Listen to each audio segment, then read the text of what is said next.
Welcome to Press Pause with Jouhayna. By profession, I'm an air traffic controller. So I believe everything that we have is because God has orchestrated for us to have it. For anybody who doesn't know what an ATCO is, it's an air traffic control officer. Yes. Learn your abbreviations. I was one of those kids that finished high school and I was like... You're the boss of the flyers. Yes. Yes. Aviation is not just about ATC. There is so much more. And you were there. Yes. Mashallah. I sound like a broken record, but I've said this over and over and over again to young actors. Do not be arrogant as I was. You know, I work in an environment where we're working nearly 3,000 aircraft a day. I think ATC is one of the most satisfying jobs in the world. I actually really do love controlling aircraft and doing the job. I was jobless again in a foreign nation. Oh my God. Astaghfirullah.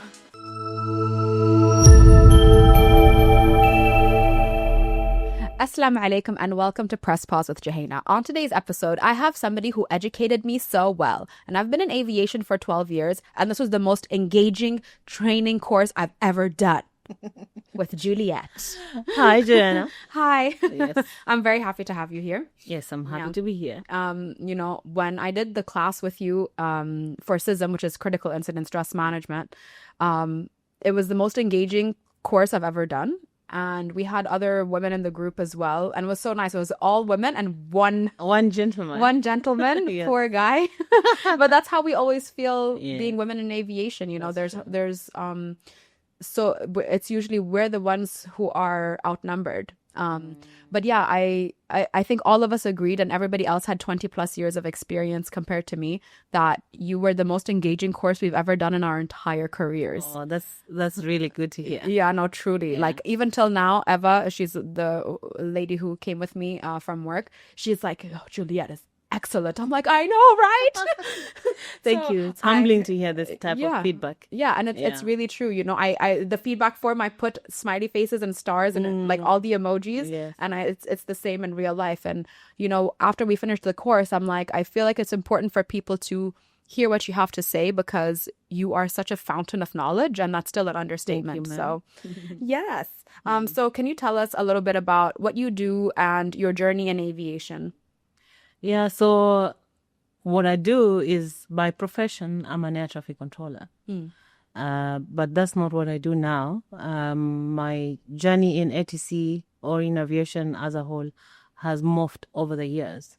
So where did I begin? I mean, I grew my passion in aviation when I was in high school. I didn't really know anything regarding aviation. I had never been exposed to aviation. My parents were both government workers. My mom is a nurse, and my dad was a clerical officer in a government as a HR. So really there was no much exposure as a young child. You know, the way people say, oh, we grew up next to the airport, or my dad was a pilot. No, I didn't have this type of background. But then when I went in high school, it was a good high school. It was a national high school. So in Kenya, national high schools are for kids who have gotten really high grades in their board exams in grade 8. And the good grades, I don't know whether it's because it was just because we got good grades, or in those days we were really caned by our teachers. And caned like oof, yeah, no, it was horrible. Wow. Yeah, they caned us to, and I came out of primary school with straight A's. Oh, wow. Yeah. Okay. Well, it worked. Yeah, it worked. So maybe we need to do a research paper to know whether I passed because I was supposed to pass or because the caning contributed. Anyway, I guess the discipline made me get into this school. And also I'm a woman of big faith. So I believe everything that we have is because God has orchestrated for us to have it.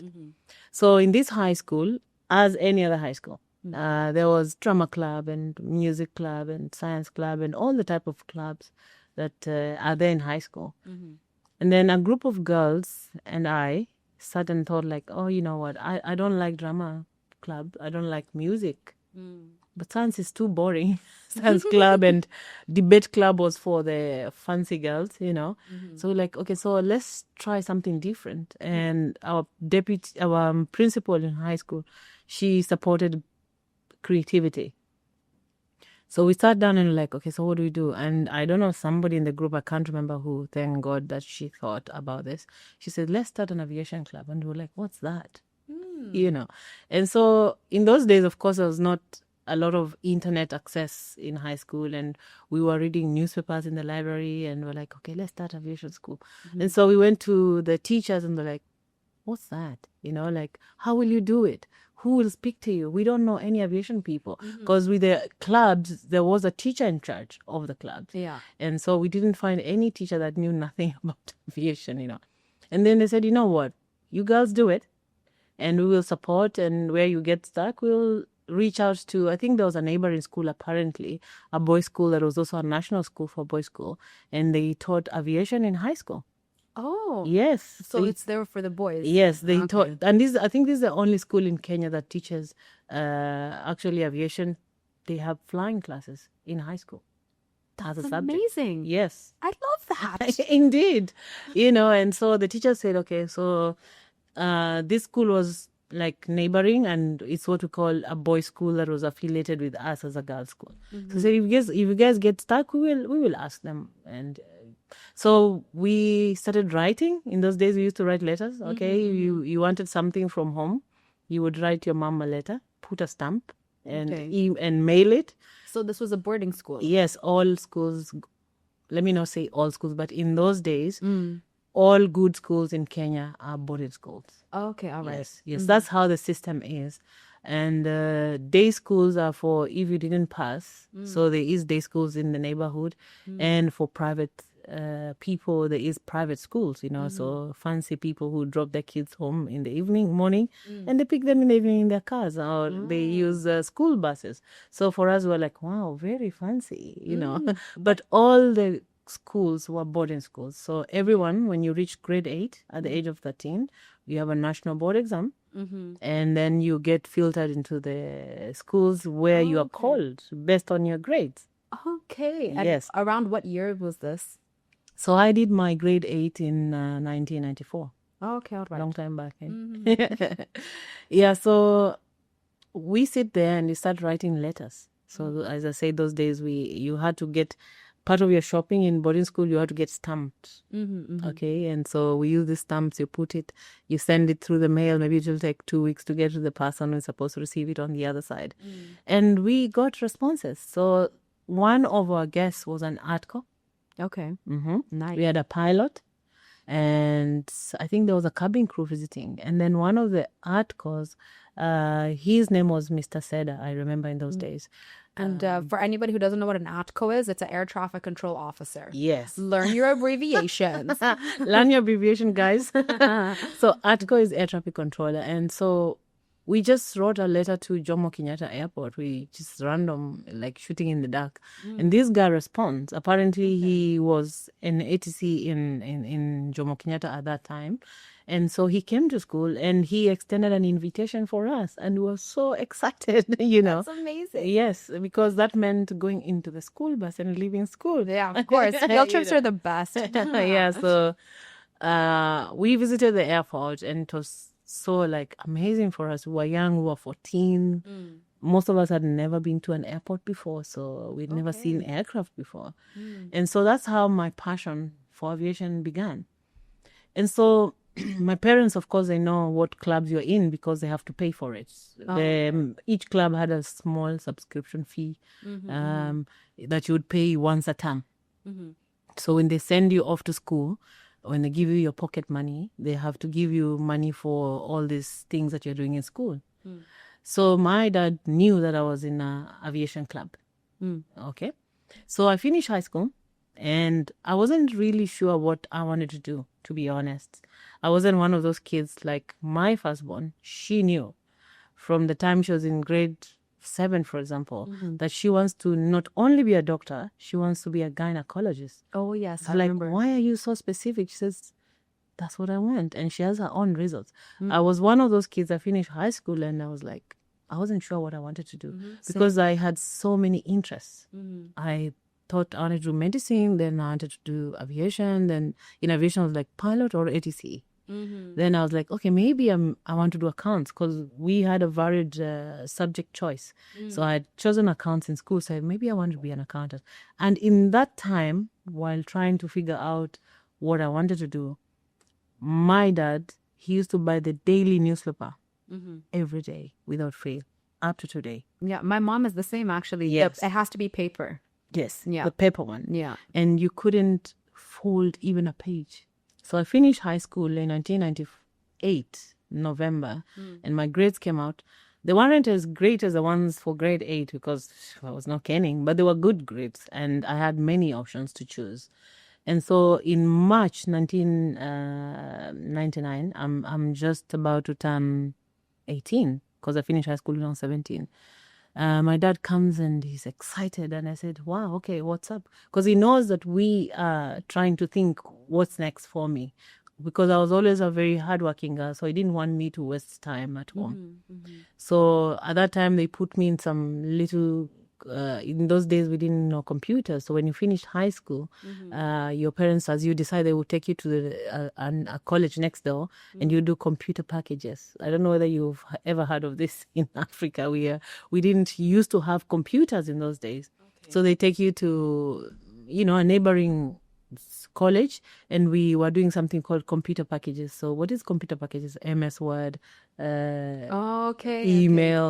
And then they taught us some random computer programming language called MS-DOS, and just to pass time. Like a computer class? Yes. Oh, okay. And that's where they told us, this is a mouse, this is a keyboard, this is a screen. Oh. And then you open, you're like, oh, this is a power button. In those days, people take it for granted that even a 2-year-old now can put on an iPad and scroll and find the...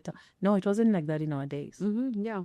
Anyway, so he comes really excited, and he shows me an ad on the newspaper, and it's advertising a cadet program, ATC training cadet program. And they want people to report in October, and this is March.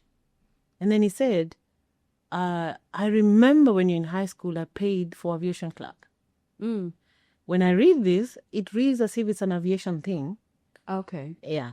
And I know you said you want to be a pilot, but I don't think we have the funds for you to be a pilot. Let's research and see what is this, because this looks good. Okay. So in his mind, he thought, this looks good, So I did a research, and I told him, Dad, I think this is close to flying. Yeah. It's not flying, but I think it's close to flying. You're the boss of the flyers. Yes. Yes. Seems like it's flying. Let's try it. And so I applied, in March. And so I heard that they had advertised, it was a requirement by the government to advertise for these jobs, because it was a government designation. Everywhere, they advertised all over the country. And even like in the government offices, it was there everywhere. The advert was posted everywhere. And they received 6,000 applications. Wow. That year.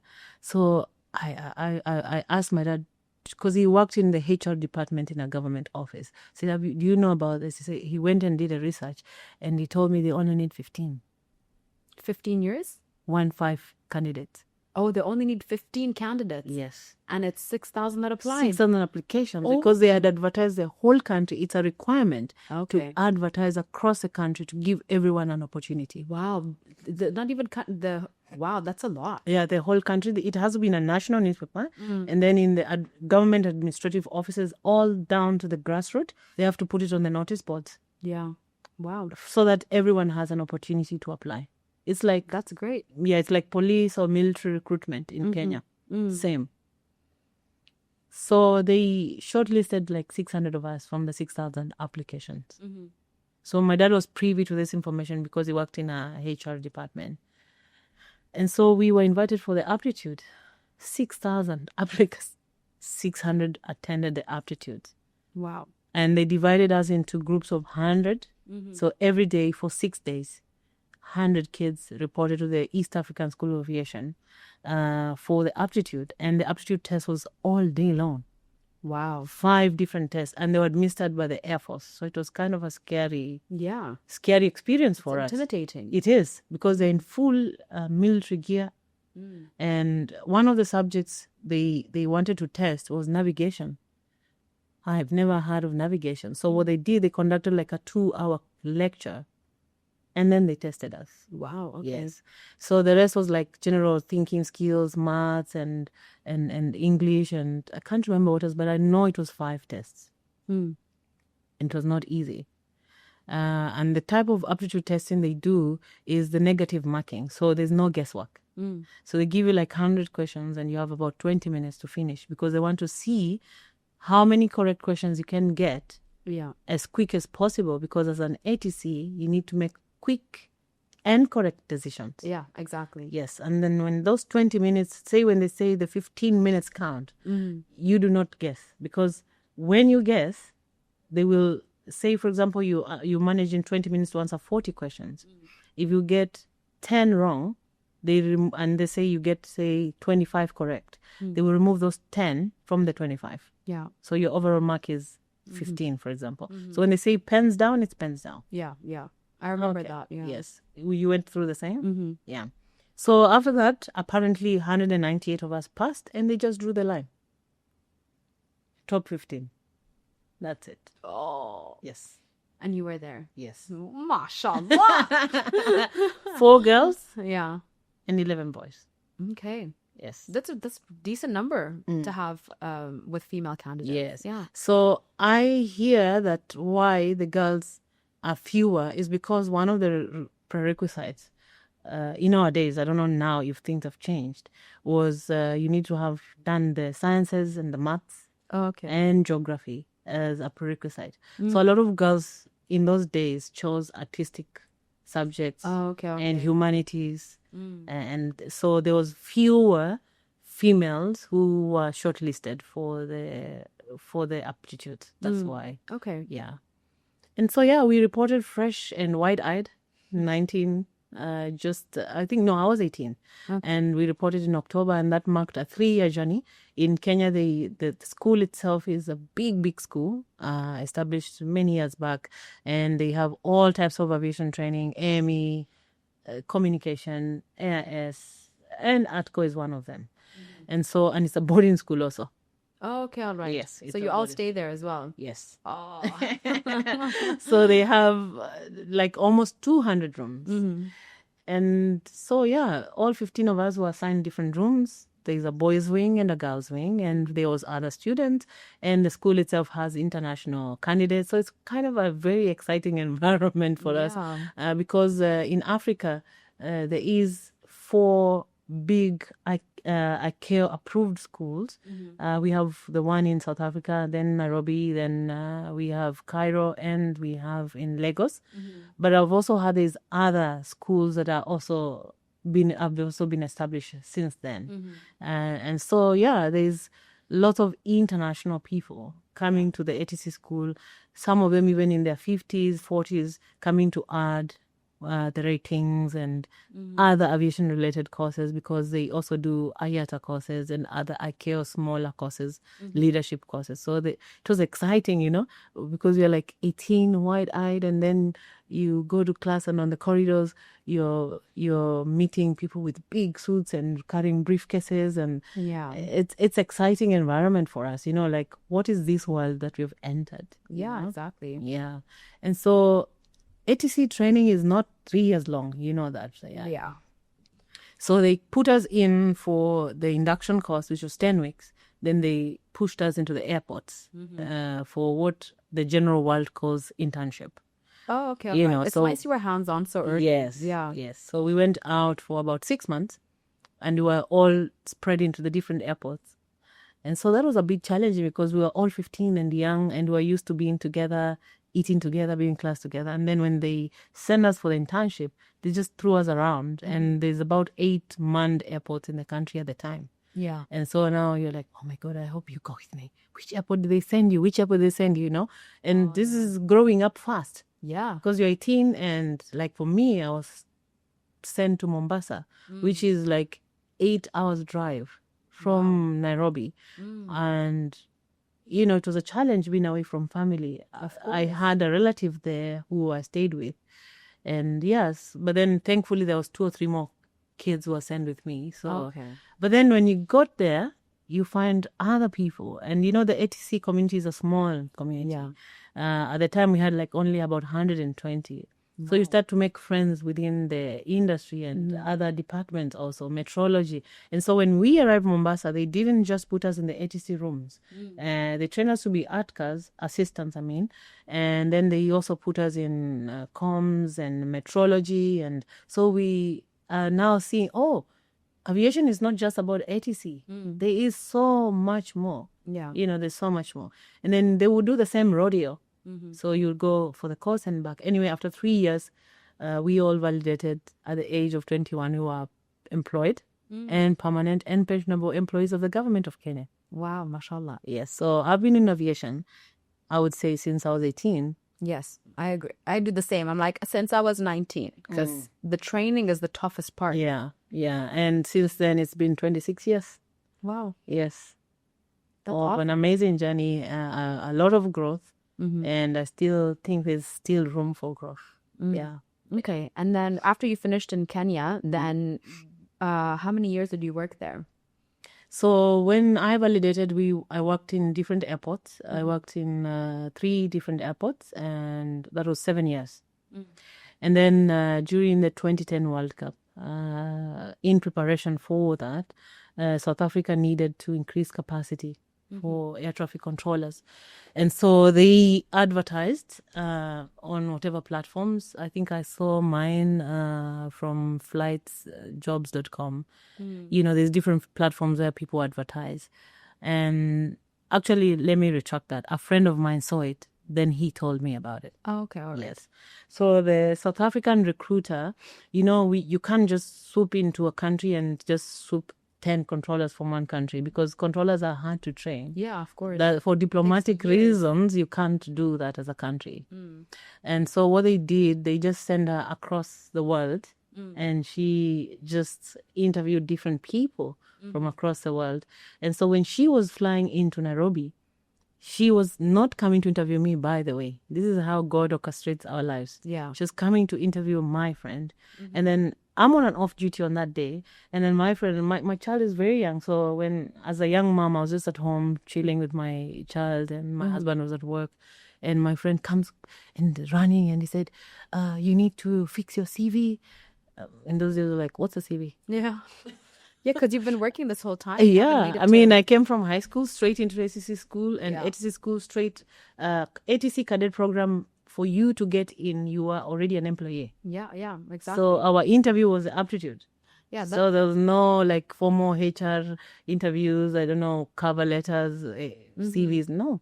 Exactly. And for people who always ask me, they ask, what degree did you study in order to get this job? And it's like you are employed from the minute you start your training. Yes. What I like to use as a way to explain to people outside who may not understand, it's the same as police training or military training. Yeah. The government of UAE, for example, does not send you guys to different random universities, and then now you come with a degree from Amsterdam University and now you want to be a policeman. No. Yeah, exactly. They recruit you and they employ you, or the military, for example. Yeah. Then they go and train you. So that's a symbolic way I like to explain. Then people are like, okay. Yeah, that makes a lot more sense. I see, yeah. So it's the same way. It's a very safety-sensitive role. Yes. So each government trains its own ATCs. So by the time they train you, in most countries anyway, I don't know if it's all the other countries, but in most countries, you're already an employee of the organization. Even though you're not a fully paid employee, you could be just an ATC cadet. Yes, exactly. With maybe an ATC cadet salary. And airlines also run cadet program. So it could be the same. Yeah. You can use this as an example also, So he tells me, okay, you need to fix your CV. And so I said, I don't know how to do that. Then he went and showed me. We didn't have computers in those days, okay, in the house, laptops and such. So just we had what we call a cyber cafe. Yeah, internet cafes. Internet those. cafe. Yeah. Oh, how nostalgic. In those days, we had internet cafe. So it's me. I left my baby with the nanny, and quickly I went to the internet cafe. And these internet cafe people, they hear all manner of stories. So they know how to do it, So I say to him, I need a CV. And he's typing the details. So I'm giving him the story and he's typing it out. And he quickly published a CV for me, took a nice photo because the lady said you need a photo in case HR picks you and blah, blah, blah. And so this is 10 o'clock and the lady is arriving in a country at 3. Oh, wow. And so why my friend told me about it is because she said, you come for the interview and bring along anyone who you think might want to join. Nice. Okay. So quickly he thought about me because we were in the same cohort when we were recruited. Oh, okay. Yes. That's nice. So he thought about me and also he asked another friend. Yeah.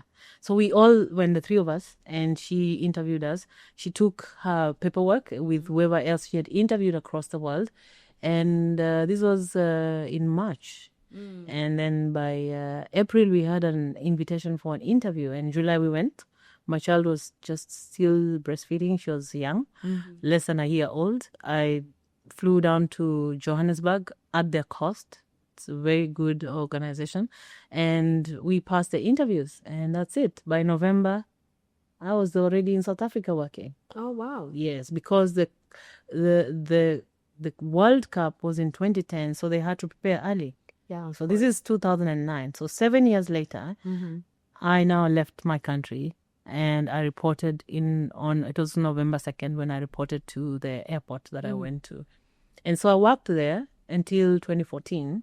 And by this time, we already have 3 kids. So it was an issue of balancing work, career growth. My husband is working. South Africa was good to us. Okay. We thrived. We enjoyed being there. And we thought it was going to be home. Because they do have the PR program. And if you're legally there without any issues, you can get citizenship. So they have the same program as like the Western countries. Okay. But, those are plans for man. God plans different. Yeah. Yes. So you plan and he has his own plans. So in 2014, they got new immigration minister.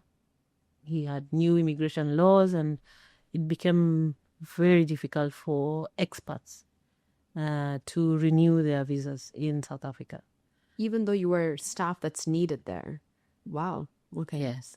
Because every year, as they should, it's their right to protect the borders. They do what they call an audit, skills audit. Okay. And so they see what skills are critical and which ones are not. So I understand that ATC kind of fell from the critical skills 5 years later because the World Cup was gone already. Was gone already, and then also they were also building their own capacity, and so it was not just ATC, it was other industries, people who had come like maybe doctors and engineers. And if you found yourself not in the critical skills visa, you're pushed in the general visa, which is very hard to get. And that's okay. I mean, each country has a right to protect its borders. So, yeah, so a lot of expats had to leave the country at the time. And we were one of those, my husband and I. And both me and him, we are people of big faith. And we prayed hard and long. And we pleaded with God to keep us in South Africa because we loved it there. Yeah. We had met many friends. On our farewell party, we had more than 50 people in attendance.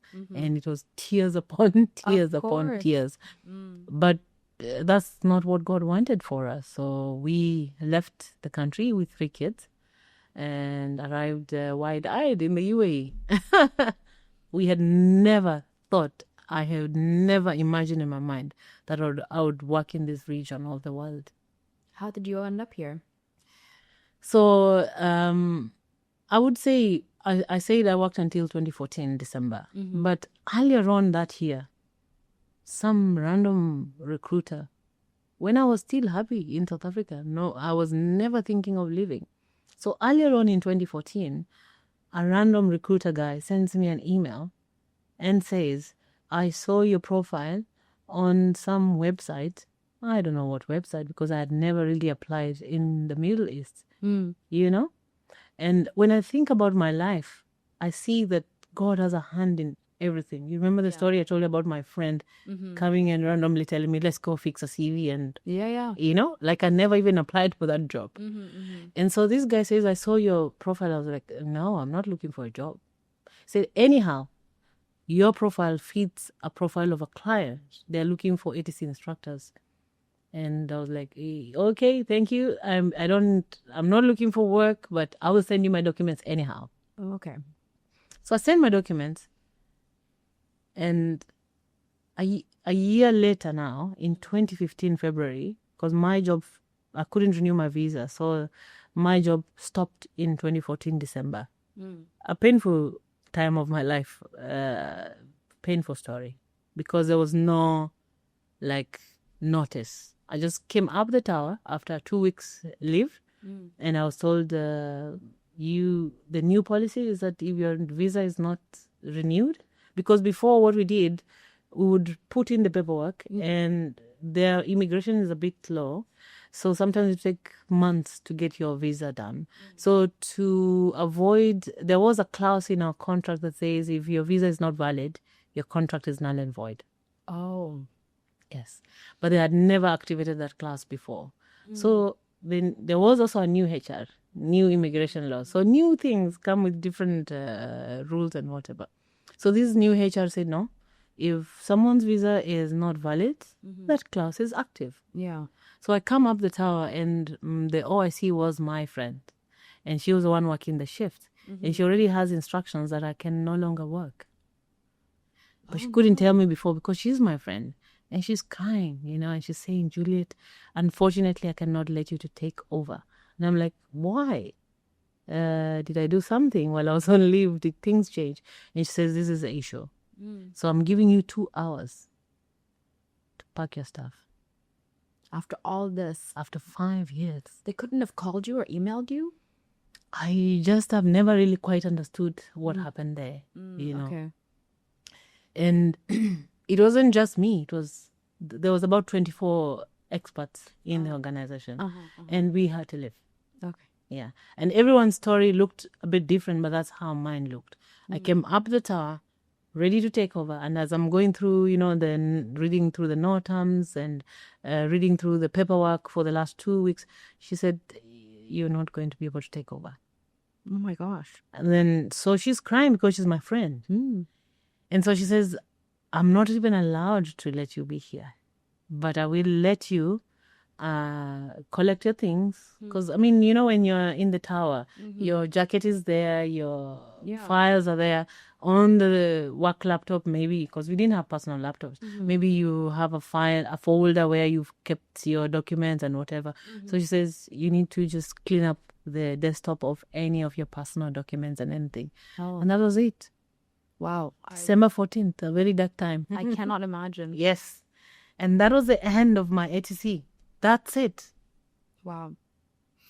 If you had asked me as a young ATC, and I will look in the camera right now, if there's any ATC person listening to me, I sound like a broken record, but I've said this over and over and over again to young ATCOs. Do not be arrogant as I was. Because most ATCOs are very self-satisfied because the job itself hits your adrenaline every single day. When you are at work, you're the boss of the airspace. You say stop, they stop. Yeah. You say climb, they climb. So it kind of makes you feel really, really good. And if you're not someone with emotional intelligence, most ATCs are bordering to being arrogant. I see As that. I was. I see that. It feels good when you say, what do you do? And say, I'm an ATC. And then people go like, wow. And then you're like, I'm an ATC. The people who do know, you get Yes. immediate respect. Exactly. Yeah. And the detriment of that is that most of us become so self-satisfied because I think ATC is one of the most satisfying jobs in the world. You go, you do your job, and if you didn't have an incident, you feel so good about what you did. Yeah. So many lives in your hands at the same time, And because of that, we don't choose to do anything else because most articles don't want to do anything else. Why would you want to do anything else? It's true. It's true. I see a lot of controllers who, straight out of high school, they finished their training. And for me as an instructor, my next question is, what are you doing next? Yes. And they're like, what do you mean? What do you mean? What do you mean? Why do I want to do anything else? Exactly. Because this is so amazing. Exactly. I am so amazing. Yeah. And I tell them, I said, finish your probation period. and get comfortable working traffic on your own, and then either apply for a degree or further your education, possibly in a completely different field. Yes. Because you need something else to fall back on, because that one shift you go in with what happened to you, which is completely unexpected. Yes. Or if you miss one digit makes a huge difference. Exactly. You miss 1 0 and that's it. And that's it. Something as small as that. So your entire career can be over like that. And I've seen it with controllers.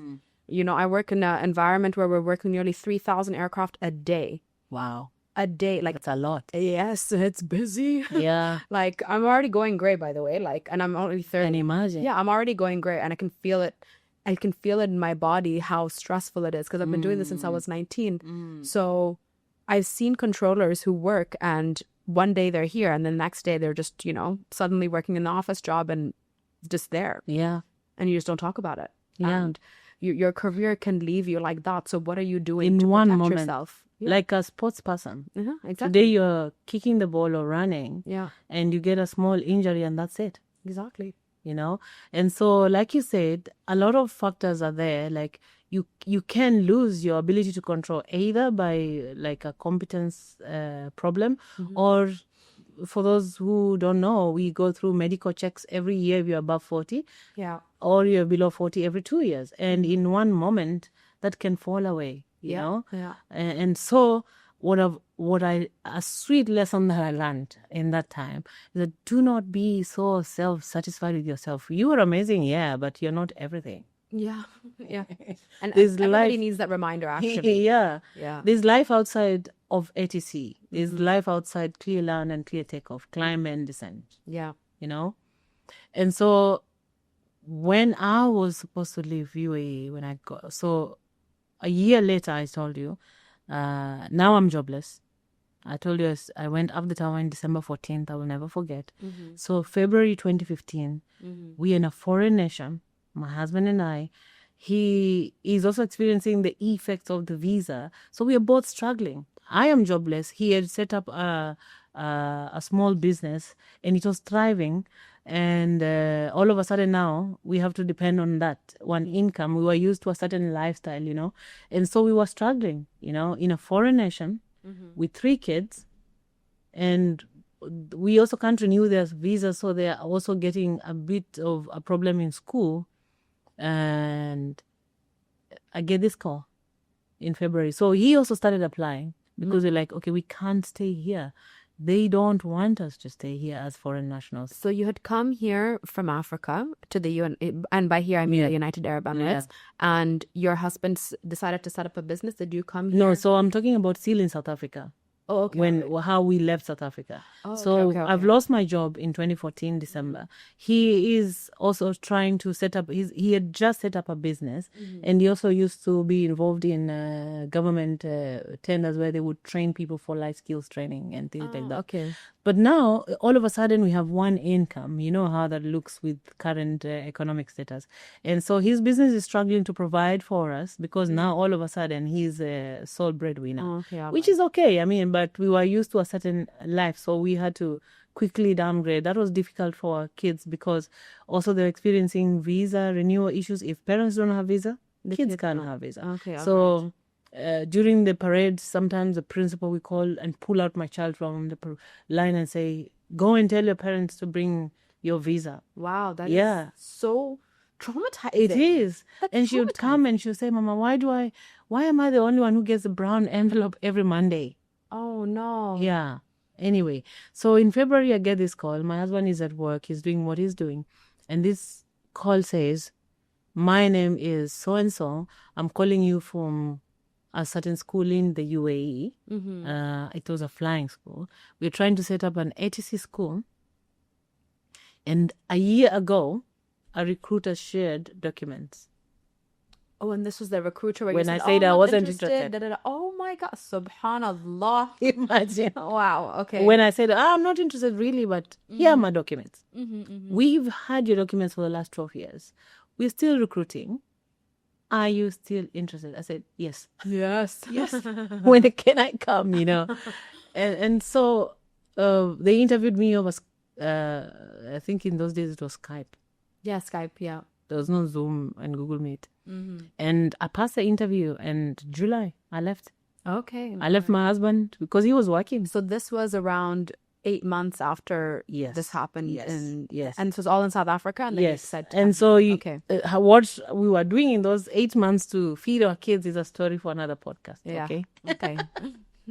Anyway, so I left him, and my daughter at that time is 7. Okay. Our son is 4, and our youngest is 2.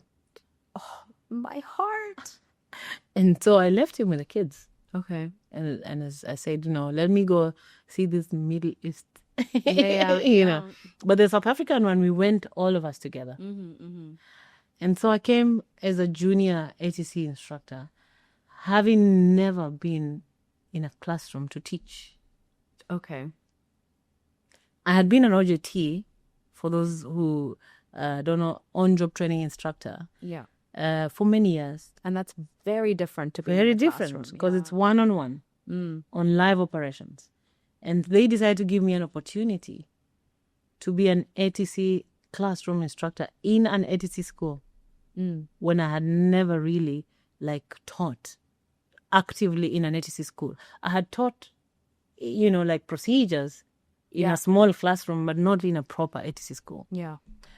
And that's when I discovered teaching is also my passion. Oh, I love that. And mashallah, you're very good at it. You can see you enjoy it. And then because you enjoy it so much, we enjoy it. Yeah. As students, yeah. I didn't know I enjoyed teaching that much. And so he put me in class and he taught me how to do it.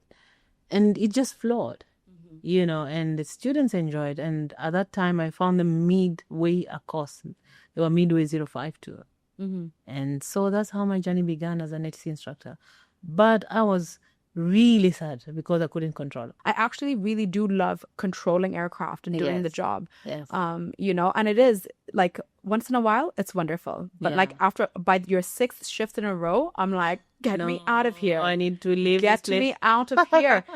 So that's why we have the time off that we have, which is for me 6 days on, 4 days off. And then you just recalibrate and then you come back. You're right. To start all over again to then deplete your energy. And that's what it feels like. Yeah, that's true. But it is almost addicting because you have so much power. And yes. It's just your voice. It's your voice and a mouse click. It's all you need. That's or the boss of the airspace at that time. Exactly. If I say turn right, you ask how many degrees. Yes. Is this high enough? Exactly. So yeah, I understand that. I understand you missing the control. Yeah, I missed ATC so much, especially because it was snatched away from you. Yes, it was snatched away from me. I did not have time to grieve it. Yeah, if you decided you know what, I'm good, then it's a different story. Yes, but, indeed. Yeah, I did not decide to stop. Yeah, in my ATC brain, if you had asked me, I would have retired doing ATC. Yeah, that's what I thought as a young ATC. But many a times, as a young girl, both ATC and even when I was younger, when I opened the eye of the future, I call it the eye of the future, I would tell my husband, when I look into my future, when I close my eyes and I look into my future, I see myself in a boardroom. Okay. But then with key decision makers making key decisions. But then I would ask him, I don't know how that ties in, because in the control rooms, there's no boardroom. Just me and my desk and my microphone. I would say to him, I don't know how that ties in with what I do. So I love what I do, but when I open my eyes for the future, I used to see a different reality. And so, I've been in ATC training now. It's my 10th year. And that has looked so different in many ways, but yet also the same. So as a junior instructor, I was in this organization where they were trying to set up an ATC because they've been a flying school, successful one for that for many years. And also they run a very successful aircraft maintenance training organization. So the owner just wanted to have kind of a one-stop shop. Yeah. And then so he wanted to add ATC training into it. But I think maybe the approach, they approached it from a pilot perspective, and they were not able to get the paperwork given to them by the General Civil Aviation Authority. So after 3 years, I mean, as a business, you can't be paying people for so long and you're not getting what you need to get to keep growing. They put a pause on the project. And I tell you, 6 months after I got into the UAE, and 2 months after my family joined me here, because eventually my family joined me, I was jobless again in a foreign nation. Oh my gosh. Astaghfirullah. I can't even begin to imagine how you felt. And because as a couple, we had discussed, and as I say to you, when we were in South Africa, my husband was had set up a business, so it was still in his growth stage when I lost my job. So it wasn't going that great. And then also what he was doing there was not worth us being separated. So at all times, we as a family, our policy is we go together or we don't. Okay. Yeah. I understand that. If we can't be together as a family, we go back home and do what we need to do, even though it's nothing much. It's better we are poor, but we are together. So we discuss as a family and we realize, you know what? South Africa, there's challenges with visas. There's no need for me to stay here and keep battling with the system that does not want foreign nationals here. So let me just come here. And I had been here for 3 months just checking and seeing how it is for foreign nationals here. And my research told me it was easier for visas and jobs for foreign nationals here. Yeah. So we agreed as a couple, okay, let's make UAE our new home. You know. And so him and the kids, I arrived here in September, and him and the kids arrived in December. And in February, he's still looking for work. They have just arrived, right? We've settled our kids in school. You know, our young one was still at home. And he's now starting to look for work. And then I lose my job.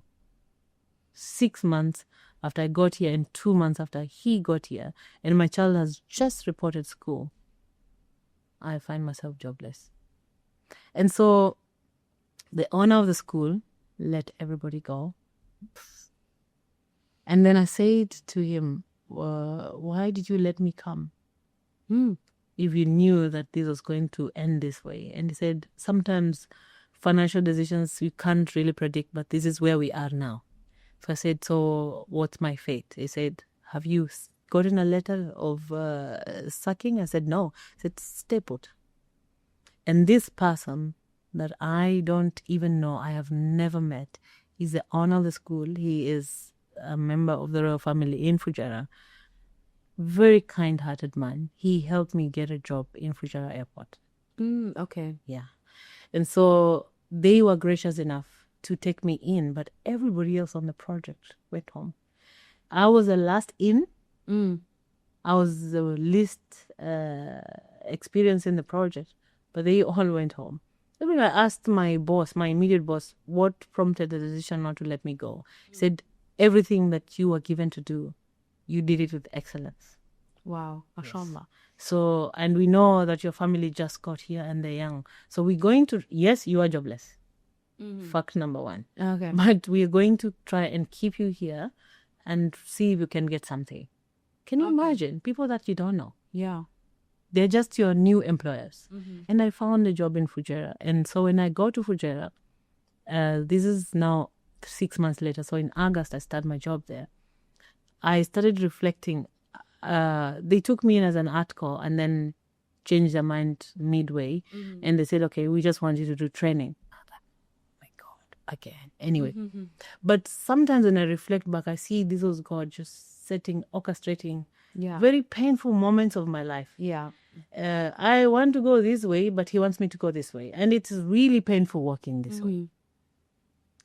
And so I approached my boss, the manager air traffic services, and I said to him, you know, I know you want me to do HC training. There's nothing much to do. I'm bored.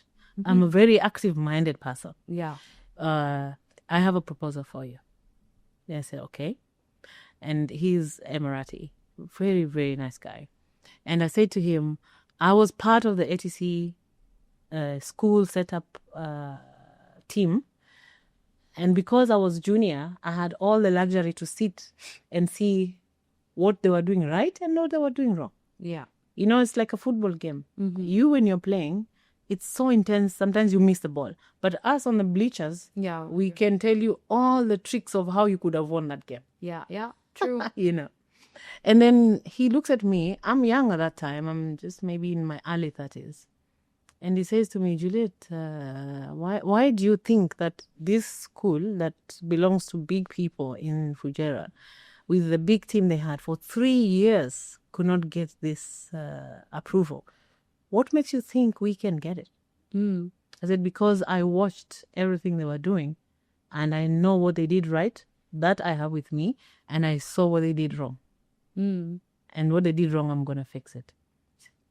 I don't agree with you, but because your workload is not that high, here's an office. He sent me to a building away from the tower building that was empty, because I said to him, for me to do this, I need a pin drop silence. Okay. I don't need noise from people coming, greeting and all this, because we'll need to be developing courseware and all this. Because I'd done research, I knew what we needed to do. And I'm the only one who believes in this dream. Everybody else thinks she's gone crazy. I love that you took initiative. Yes. And so he said, okay, here's a desktop and a table and your office. And it was 2 floors, and I was the only one. No. On all the 2 floors. Okay. Sometimes I would even hear footsteps that are not there. So I would play like little calm music, you know. Okay. And I would work on these documents, and I would work on these documents. And we started meeting with the GCA. And they will send us back to and from. They'll say, no, go and fix this. Go and fix this. So I didn't know what I was doing. Then with time, he saw it was picking up, and he assigned more people to the team. And so me and this team, about maybe 5 or 6 of us, we worked for about 2 years from December 2017. And in July 2019, we went to GCA. And when they said to us, here is the approval, I cried for a week.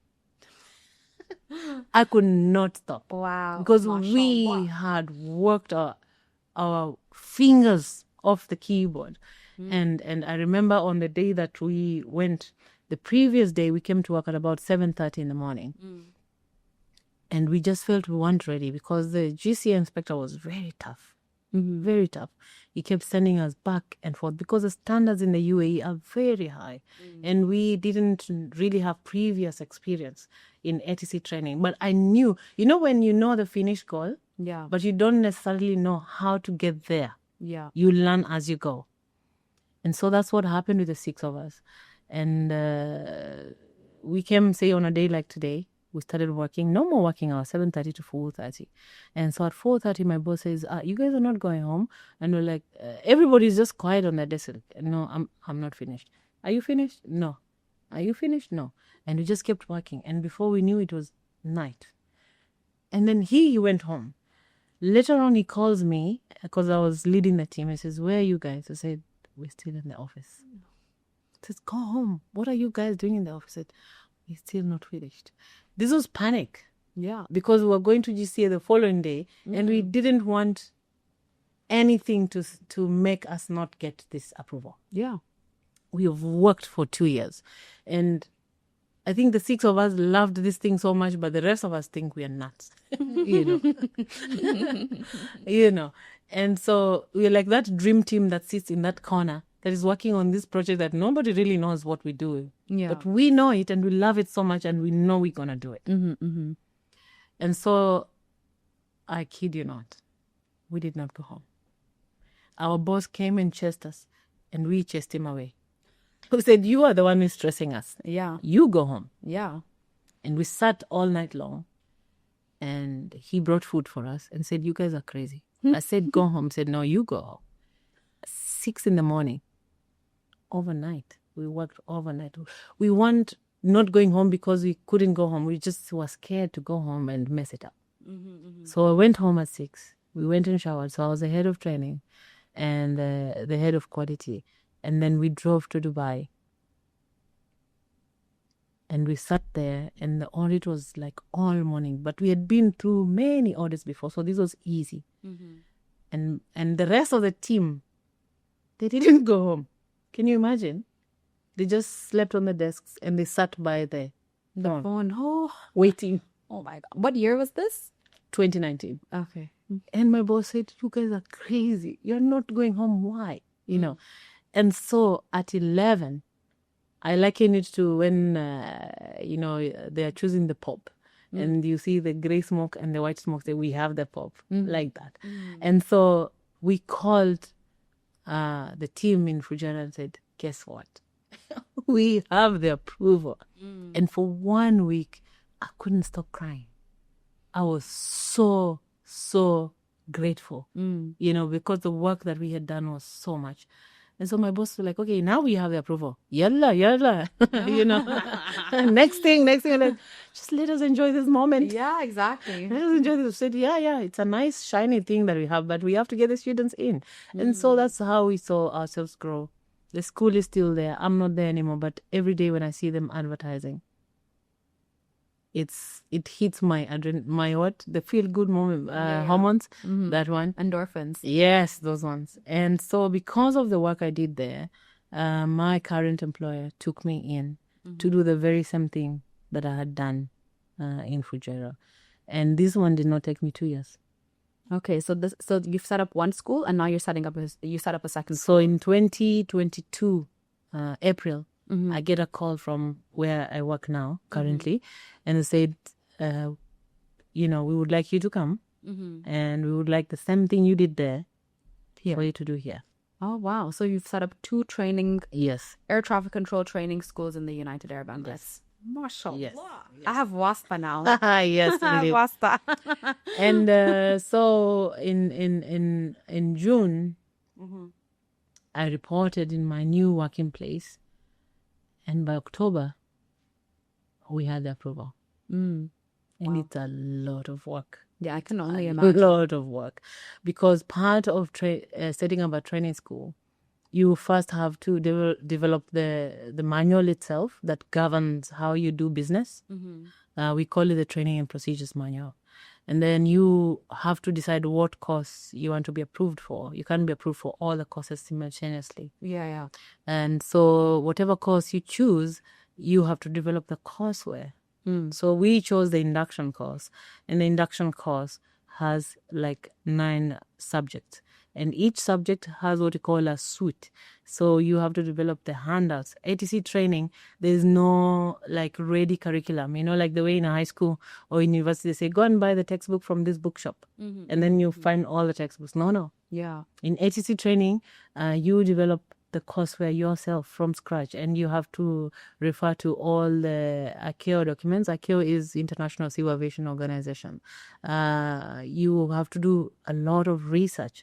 And so say like out of all the subjects, each handout for the induction training is between 200 and 300 pages. Yeah. And you open a Word document, it's blank, and you start.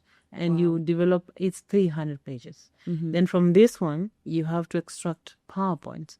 Then you have to extract exams. Then you have to extract lesson plans. So we call it a suite. So you do this, multiply by 7 modules. Oh, wow. Yes. And that's just for one course. Just for one course. Oh. And you can't just have one course. Yeah. It's like having a shop without merchandise. Exactly. Your courses are your merchandise. So the biggest bulk of the work in an ATC training school or any training center for that matter is where there is no ready-made courseware. For pilots, it's easy. They can say, I want to do the Oxford curriculum or I want to do the Pearson. There's already ready-made courseware. But for ATC, there's no.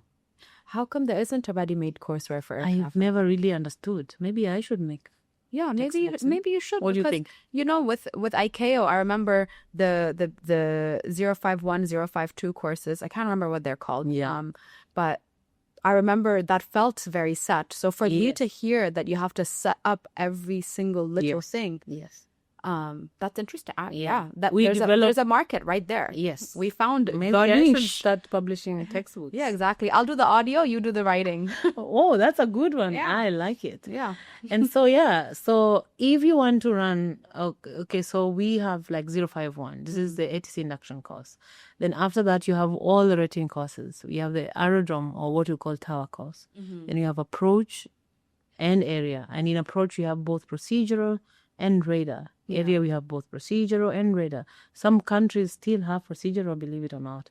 And so And back in Africa, we still have as well, right? Yes. So all these courses and any other aviation related courses. So this is what we would call rating courses. After that, you need to develop the controllers. They need on-job training courses. Yeah. They need examiner courses, supervisor, CSM, what you attended, safety investigator.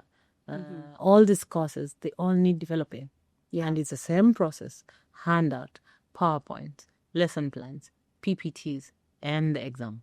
And all this have to go through the strict eye of the GCA. Yeah. You do not add any courseware, even one page, without it being audited and approved by the GCA. So it's a lot of work. Oh, wow. Yes. And outside of air traffic control, you pursued your further education. Yes. Can you tell us about that? So there is a little background story of that. So when I was still working in South Africa, as your listeners, some of them are ATCOs and they may know, there is a saying that says that in each ATCO's life, there's two days of your life. Or there's two sets of controllers, those who've had an incident happen and those who are waiting for an incident to happen. Yeah, and you keep hoping that you will never be in this group, but it can happen anytime. Yeah. So one time when I was in South Africa, I had a little incident. And in South Africa, the course that you did, the critical incident stress management, those services, it's for layman language, for those who are listening, critical incident stress management peers are what we call first aid, like in emergency services are your first aid responders. So CSIM peers are what we call psychological first aid first responders. They are the ones who come to you when there is an incident that has taken place and they offer you that initial counseling. Are you okay? Because in incident investigation, they are mandated to do the technical things like impounding the tapes, impounding the weather reports, impounding any records that are there. But there's no one at that time checking the human. How is the human? Yeah. Are they okay? What happened? Did you have a fight with your husband last night? How did you get to work? Did you walk to work or did you drive to work? Did you experience road rage at work, on the road, on your way to... silly questions that seemingly seem silly to an air traffic controller, but it's important. That adds up mentally. So I had this little incident in those days, and then CSIM was compulsory. It was not optional. Okay. It wasn't like, do you want CSIM? No. You have to have CSIM. So my CSIM debriefer, he was amazing. And out of his debriefing, he found one of the reasons was that I was very stressed about my visa issue. Oh, yeah. So during my break time, I was trying to sort out my family visa issues and my issues instead of taking a break. So when I took over, my mind was still not tuned into what I was doing, And from that, there was a lot of changes. It wasn't a book, tick the book exercise. So I loved that. And I say to myself, I want to be that for another controller. Because when everybody is busy rushing to impound this and tear you apart and reports what happened technically, I want to be the person who says, okay, let's press pause. Yes. Press pause is Jouhayna. What happened, Jouhayna? And so I was so inspired by what he did for me. He was an amazing gentleman. And when I approached him, I said, how did you move from ATC to this, what you're doing? Because the CSIM role was attached to the safety office. And so he told me he did a degree in psychology. And so that resonated with me because for a long time I had applied to university to do industrial psychology. And the South African universities I was applying, they just never took me in for whatever reason. Anyway, when I got to the UAE, I said, okay, I'm a junior person here, I don't have a lot of workload and my kids are still young. Let me pursue this thing. So I applied outside. I stopped pursuing the South African university. And so I applied to the University of Roehampton and many other universities in the UK. And Roehampton responded to me. I was applying for the bachelor's program. And they said, we've looked through your paperwork, your credentials, your qualifications, your work experience. We have a proposal. Instead of taking the bachelor's, why don't you go straight for the master's? Nice. Yeah. Yeah. Usually you can do that skip if you have this much experience. Yes. And because of that, I went straight for the master's. And I started in 2015. And because of trying to balance between setting up the ATCTO, I was a young mom, wife, member of society, have many society engagements and things. So it was supposed to be 2.5-year program, and I stretched to 5 years. Yeah. And so in 2020, I submitted my research paper. And my topic was what I'm passionate about. Stigma of seeking psychological care for pilots and ATCs. Yeah. And so I missed the distinction with 2 points. Yeah. Oh. They're just being rude. They're giving you the 2 points. My goodness. But you know what? I think it's because I was juggling so much. I mean, I didn't have the extra time to polish it and make it. Because they said if you get a distinction, it means it's publish worthy. Okay, all right. It's publish worthy in a psychology journal. Oh, Yes. so close. Yes, so close. And that, of course, for it to be publish worthy, it needs a little bit more time. And it's a resource that I didn't have. With how much you were doing at the time, and you still are doing Yes. in this moment. Yes. Like, mashallah. Yeah. Take the win. Why not? It's So okay. You I can was post it on very LinkedIn. excited. I was excited with my mark, you know. Yeah, of course. And so I finished, and I was so just walking down that graduation aisle. It was just a testament of all the hard work that I had put in. For about 5 years, I think every night I slept at least 3 to 4 hours. Wow. It has its own positive impact, but it did have a negative impact. I totally stopped being social. I didn't lose friends. My friends still love me. But I stopped going, and I lost the taste of it anyway. By the end of the 5 years, I like to be home now. Yeah, I understand that. I lost the desire for that. But my biggest negative impact is that I added a lot of weight. I picked almost 25 kgs in those 5 years because of lack of sleep. So the funny thing is that in ATC training, I'm also an instructor for fatigue management. Oh, okay. Okay. And so I use myself as an example. Because at the time, I would tell my students, see, I'm a specimen. Yeah. I do not have enough time to rest and see what it has done to me.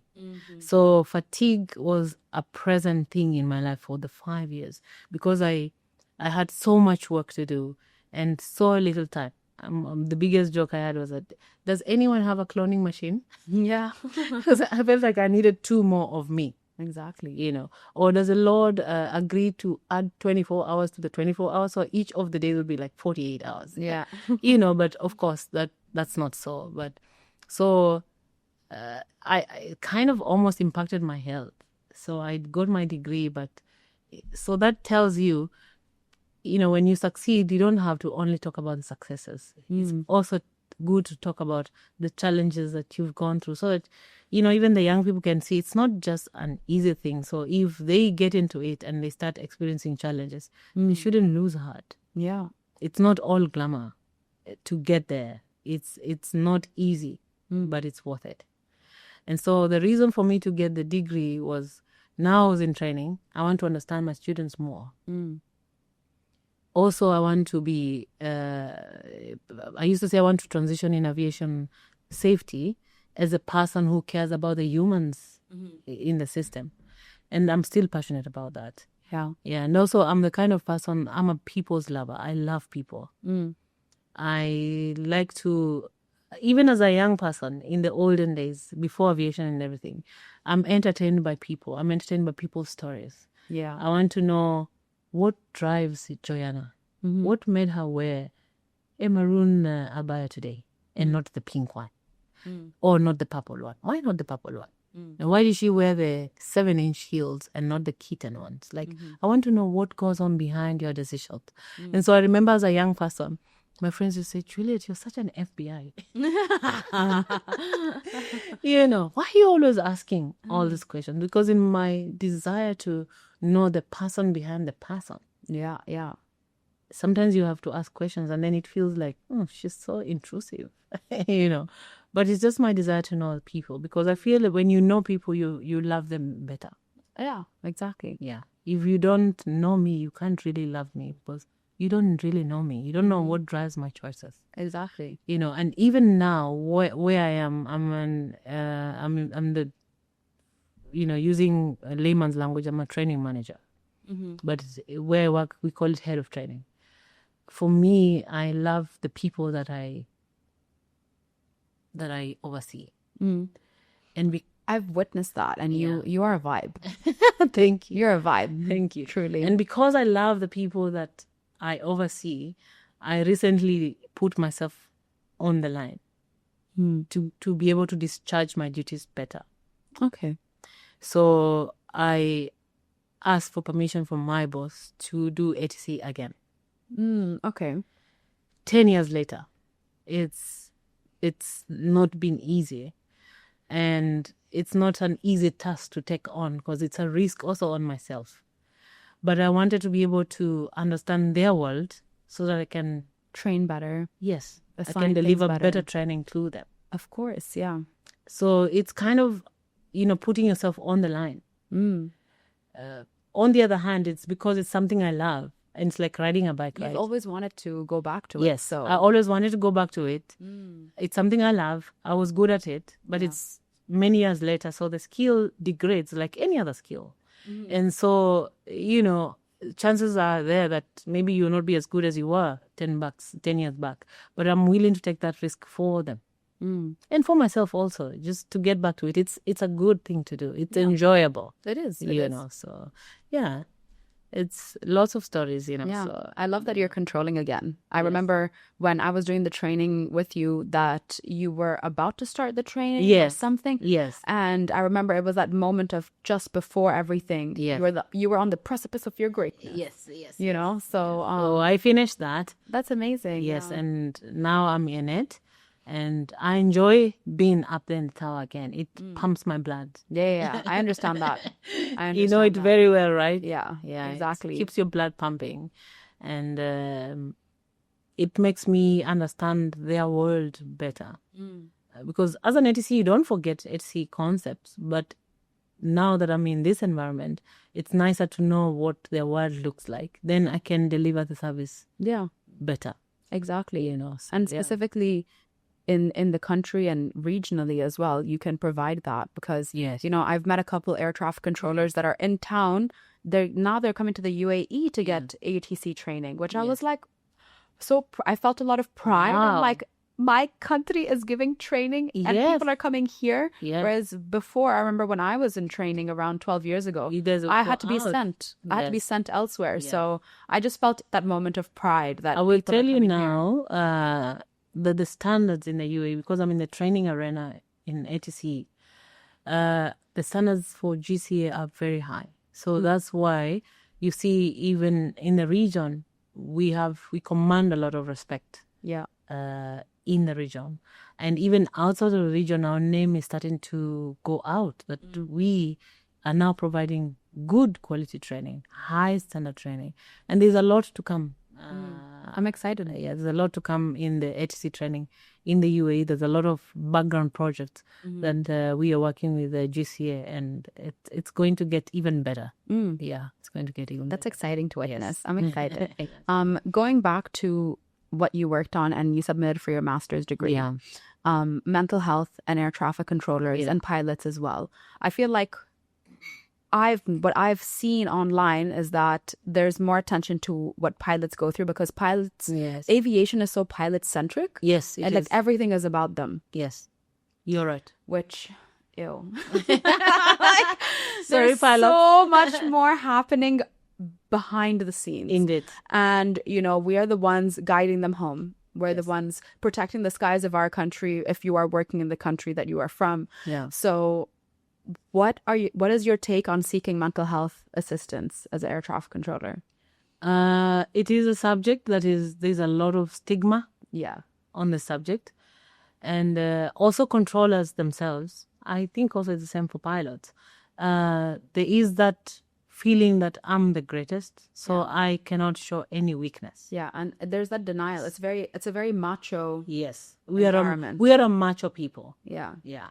But the main driving factor outside of the machoism is that the regulations are very strict. So when it comes to our licensing, we are guided by ICAO Annex 1, right? So for the lay people, as I said before, ICAO is the International Civil Aviation Organization. It publishes documents that are guidance material to the aviation industry.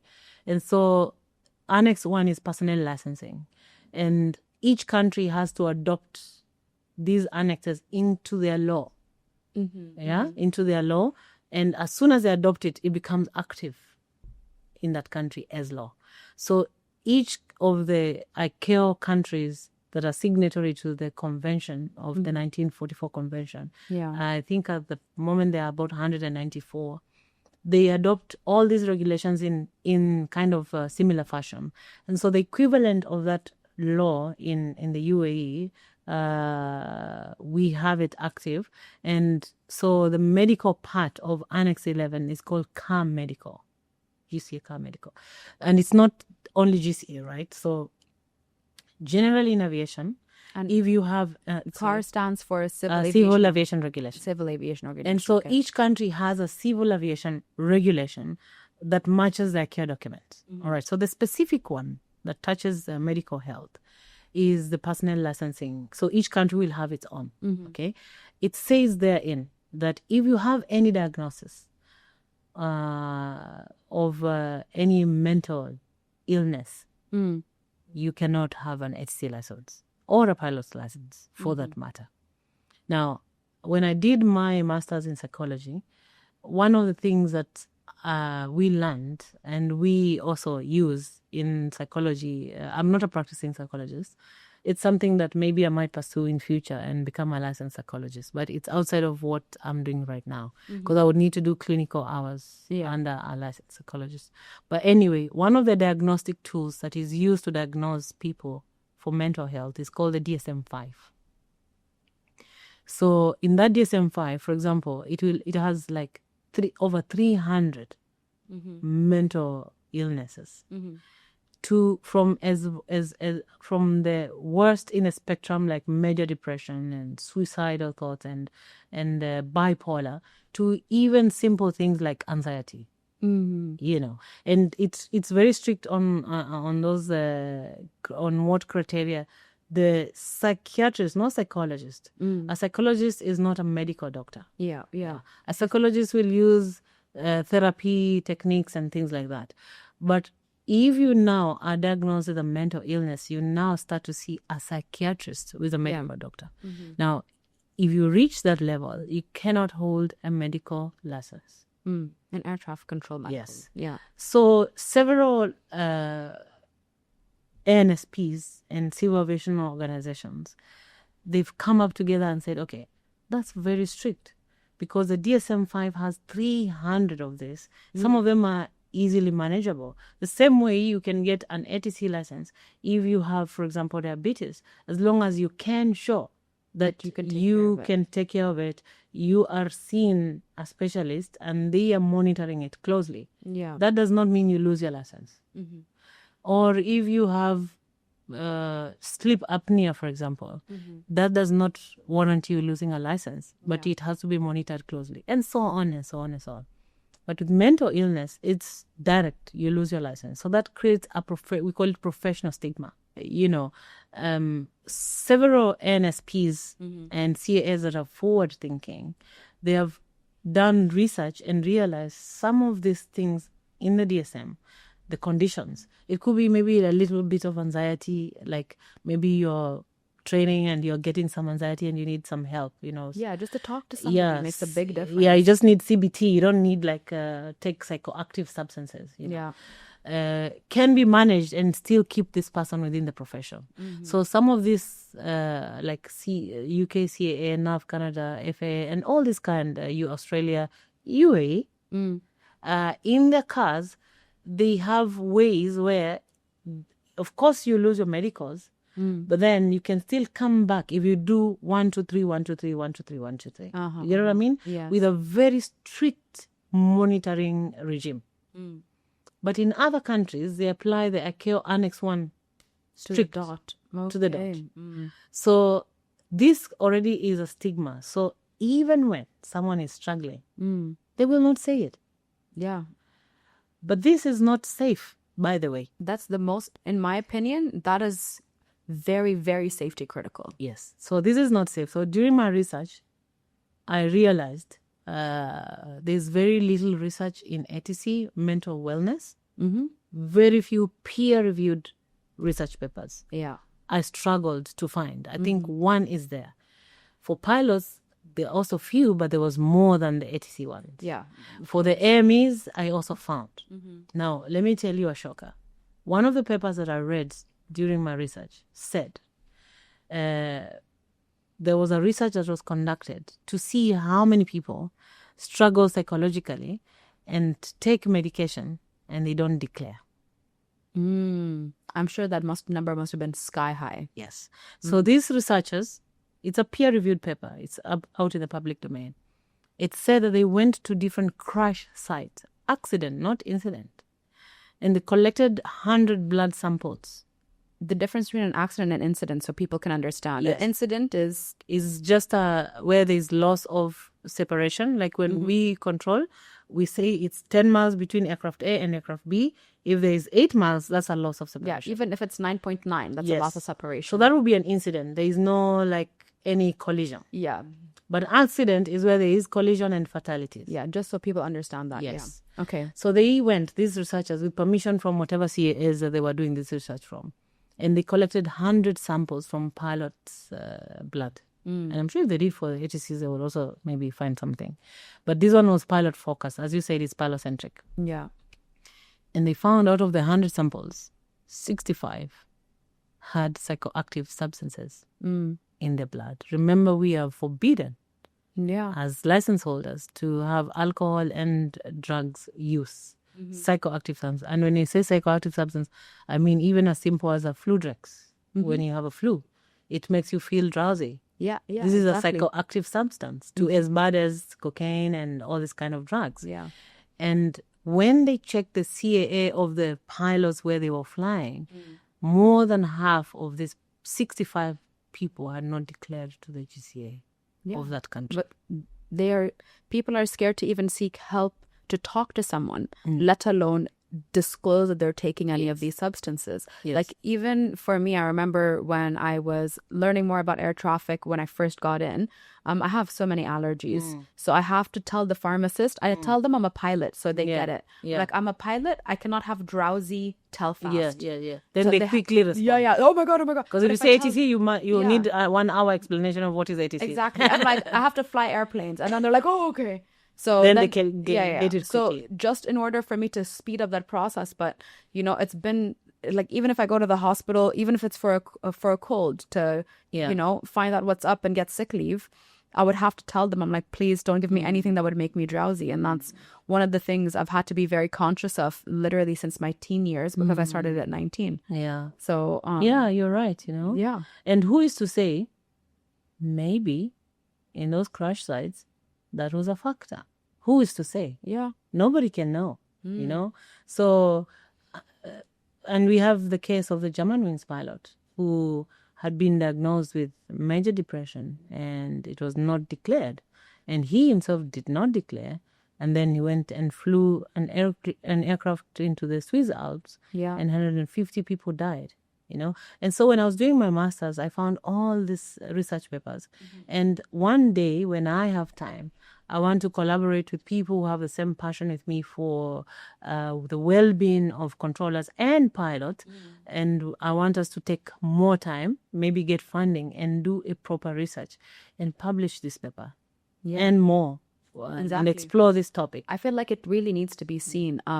Working as an on-the-job training instructor for me, I am working with really young Emirati trainees. And, and we were in the same boat at one point. Yeah. We have such a high stakes job, so young that we're being trained for.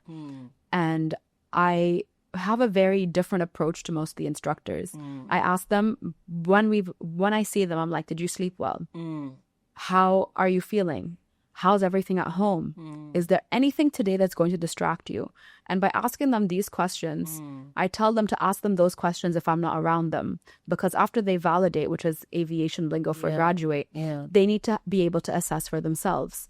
Do I have a sniffle? If you're a female, am I having a cramp that's really going to, disrupt the safety of the skies? Exactly. And to just have that awareness. And I noticed that I feel everyone calls me their mother because I call them my children, right? Yeah. So I know I've always been a very maternal person for people to turn to. So they'll come to me with whatever it is that's going on. Because I do ask the question of, are you okay, really? And that's a rare thing because most people are more interested in, did you keep the plane safe? Yeah. But people hardly ask the person. Yeah. Are you okay? And when I ask it, I mean it. Like, are you okay? And then I noticed that they were coming to me and talking to me about, any little thing. Because it can be something as small as I spilled coffee on my kandora and that really agitated you. Yeah. Because you have to go home and change and all of that. So something very small that wouldn't be a big deal to most people. When you have so much on your plate, it is a big deal. Yes, indeed. So what I did is I went to go get my life coaching certification because that was the quickest way for me to find some form of structure and be an emotional band-aid to my students at work. Yeah. And then when I was learning about that, I was like, life coaching is the loophole I found that maybe air traffic controllers could go and work with life coaches in order to have somebody to talk to. Just somebody to talk to, because life coaching, the loophole I realized was you are focusing on a problem now and how to remedy it to better your future. Exactly. Whereas psychology, as you know, it's past trauma and then you're trying to heal that. And as a life coach, you are told if they keep talking about their past, refer them to a psychologist. And then the psychologist, it's up to them to refer them to a psychiatrist if it's something outside of their scope. So I feel like my hack is the life coach, and I've been working with a life coach since 2020 for myself. And I feel like a lot of people who meet me, they're like, oh, you're very mature for your age. You seem to have gotten over your divorce so quickly. And many people are like, you're faking, you're fine. I'm like, you can believe what you want because you wouldn't be able to handle what I've gone through.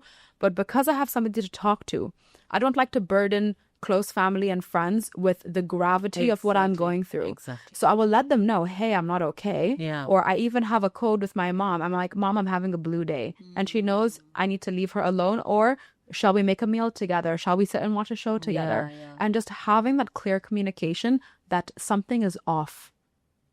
And to have that. It's important, It is. And I tell my students as well, I give them my personal number and I'm like, if there's anything, you text me, because it's only one student at a time. I don't have classrooms like yours. It's one student at a time. And I tell the training school, I'm like, if you want me to roll out the best possible controller that I can have the capability of rolling out, you give me one at a time.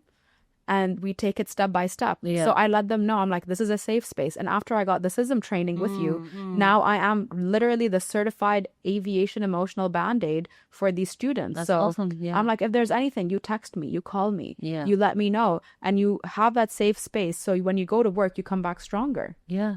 And it helps build I like the way you call it, the safe space. Yeah. A lot of people don't have that safe space. Exactly. And specifically in Emirati culture, it's so taboo to, specifically for the men in our community and the young boys, to have a safe space to say, I'm not okay, or to have a cry. Yeah. Or something to rattle them and say they're not okay. Yeah. For example, there was one student that I had that got really big news, and it was amazing news. When he told me, I was so happy for him. And he was in full panic mode because it was a big responsibility. And I told him, I said, you know what? You need a day. Like, literally, just, I'm like, take an extended break and you come to me when you're ready. Yeah. And if the school had to come to me later and say, oh, you can't do that, da, da, da. Yeah. This boy came back so much stronger. Yeah. And he came back focused because he wasn't focusing. I was like, I'm not risking my license because you can't focus because your life is going well. Yeah.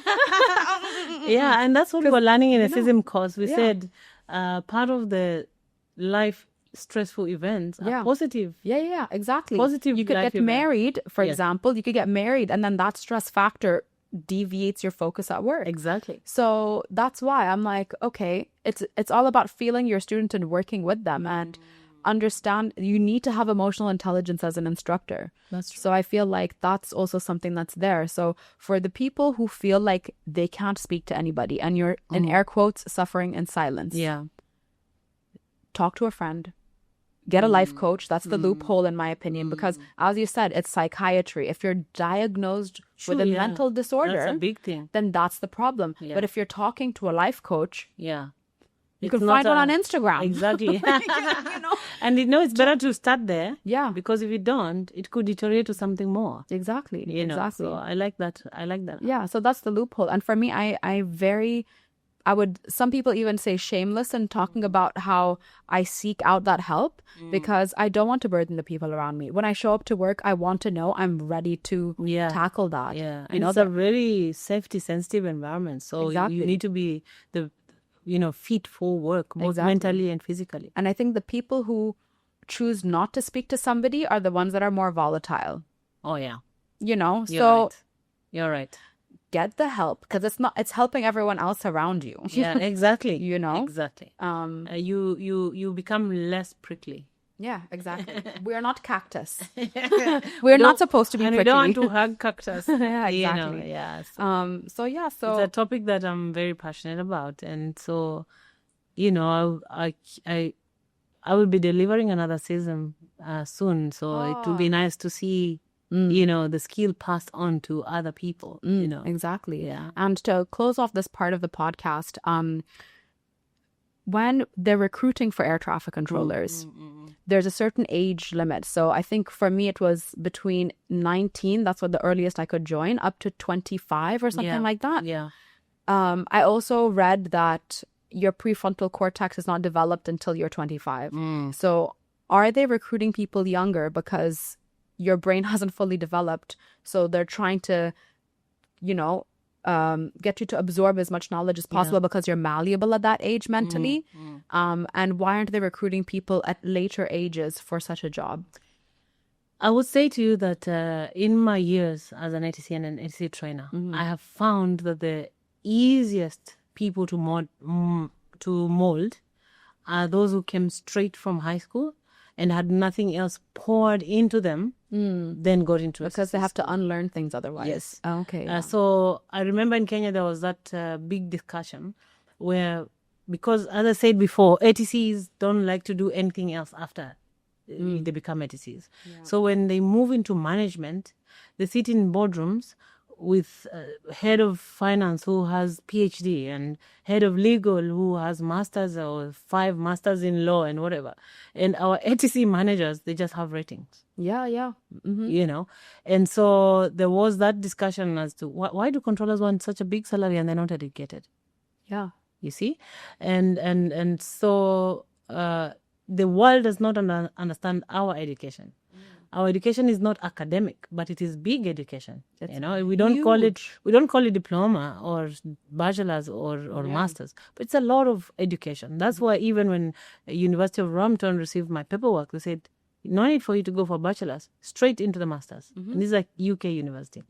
Anyway, so because of this discussion, we are also not discrediting the fact that university education is good, because there is other aspects that are not technical, operational, or related to what you do. There's the business side of life, and so yes, there is an advantage of having a university education. Yes, 100%. On the other hand, because of that conversation where our managers found themselves on the boardroom without these big academic qualifications, also not able to contribute to some conversations because they didn't go to university, okay? So there was the school of thought that, let's now change from recruiting high schoolers and bring in degree holders. Oh, no, that was not a successful. Yeah, I can imagine it wouldn't be. Because these are people who went to university. I don't know how universities are here in the country, but in Kenya, university is also university of life. So in the 4 years you're there, the person that went in and the person that comes out is totally different. They have been schooled about life. They have their own big opinions. And then now ATC is not their love. Yeah. It's not their first passion. It's not their first love. ATC is an option because they did whatever degree they did and now they can go here or here. So it's very hard to mold these ones. Yeah. Because they will always see this was an option, So I have found that if you're recruiting for ATC, it is better to recruit someone straight and fresh from high school. They're easier to mold. They don't have a lot of distractions because by the time you recruit an older person, they've been through university. Maybe they had a job. Now maybe they even have a family. Yeah. So they are distracted in the classroom. And with ATC training, it's intense. They need 100% concentration. And those first 3-4 years before you get all your ratings, having other distractions is difficult, And so when we were recruited, we went through that. We had nothing else to live for but ATC. Exactly. And we saw our colleagues who are already employed when they came back for additional ratings. And they had to take a room. But someone has a house with a husband and kids or with a wife and kids. So I told you it was a boarding school. They took a room because they wanted no distractions during the rating training. Exactly. And that's also a piece of advice I give my students here. So some of my trainees that are Emiratis still live at home if they're based in Abu Dhabi. And I tell them, I said, you tell your family to leave you alone. Exactly. Leave you alone. Hide until your training is done. Yes. And if you feel the capability that you can manage and juggle, because it's not balance, it's juggling. Yeah, it's juggling. If you can juggle all that, try. Yeah. But if I see you derailing your training and risking my license because you're trying to do too much, because the big picture is you compromise your family ties now. Yeah. And then later when you are more financially stable and more stable in yourself and building a life for yourself, then you can reintegrate that. Yes, exactly. Like I completely cut off some family members while I was in training. I'm like, no. Some I don't stay in touch with to this day because I was like, well, life felt better, Without you. Yeah, exactly. And then the few that and then I was more intentional as well because, as you said, when you go into your university training and you come out, you're a different person. It's the same with air traffic control because you have so much responsibility on your shoulders. Exactly. So thank you. I wanted to pick your brain about that because I wrote it down. Yeah, and maybe we should do a research paper to see the scientific fact. Exactly. Because we talked about the life side of things. But maybe there is a scientific reason because, as you said, brain plasticity is a thing. Yeah. And so molding a younger brain is easier than an older brain with many other things that they need to input in their brain. Exactly. And maybe we should do a research paper for this. Yeah, I think that would be great. And also, I think there also needs to be a slight bit of naivete. Yeah. Because I didn't fully know what I was getting into when I got into it. So I always said, I'm like, air traffic control was my arranged marriage and then I married for love. Right? Truly, because I was like, all right, well, they treat me well and they give me money. So here I am. Yeah. And that was my career. Yeah. And then I married for love. That backfired. So now I should be more strategic next time. But, that's how it is. Yeah. And I really feel like that naivete and being young and mentally malleable. Yeah, that's the word, mentally malleable. Yeah, it's a massive ingredient. And also you need to keep your ego at the door. So if you are considering a career in air traffic, this is a job that humbles you. And if you cannot be humbled, like it's almost like breaking a horse. And it's good that you brought up that. I was trying to sidestep it. I was going to say one of the other factors is that for the risk of sounding like we're in a military environment, ATC is about obedience. It is about obedience. ATC is about obedience. And accepting constructive criticism. Exactly. So what I've found is that young ATCs are more obedient. I'm looking for a more politically correct statement. That is... No, it's true. Yeah, they're more obedient. They listen more. But when we had the cohort in Kenya that came from university, some of them, they had done something in banking. The other one was a teacher, and the other one was some random degree in metrology and whatever. They found it very difficult to integrate in this obedience thing. Yeah. Because they were already very opinionated. When you're especially in the Kenyan university, there's Kenyan university students drive change. They are the drivers of change because they're very activists in the way they think. They push policy in the university and out of university. They're very sharp. So you get this person who is used to being an activist. And so they come here and they're putting their, views forward in a very active, mindset. And then we need you to shut up and study. Yeah. Get it done. Yes. So they eventually did it, but their journey was a bit harder. Yeah. Exactly. And some left. Than us who are just young and we are so wide-eyed and green-eared. Yeah. And you just take everything that you're told and it's easier. Exactly. Yeah.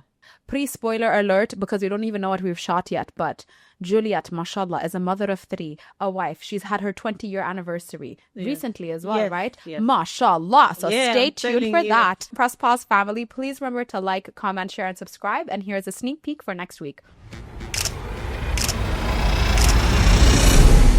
That's why I was like, I need to get it away from you. Find someone who loves God, truly. Yeah. And then they will love you truly. Grow up and be vulnerable and choose who it is that you like or you don't like and set certain boundaries. Love is not like a switch. You can just say, switch on, love. Switch off, love. People don't change. They just become more comfortable to be themselves. Okay, you go to Abu Dhabi. I will go to whatever country you send me. Do not come to my college. My bare minimum, it was not even the bare minimum. It was below that. Juliet certified. Juliet audited. Yes, Juliet audited original content. Exactly. Why control one aircraft when I can control them all? And that's how I closed my speech.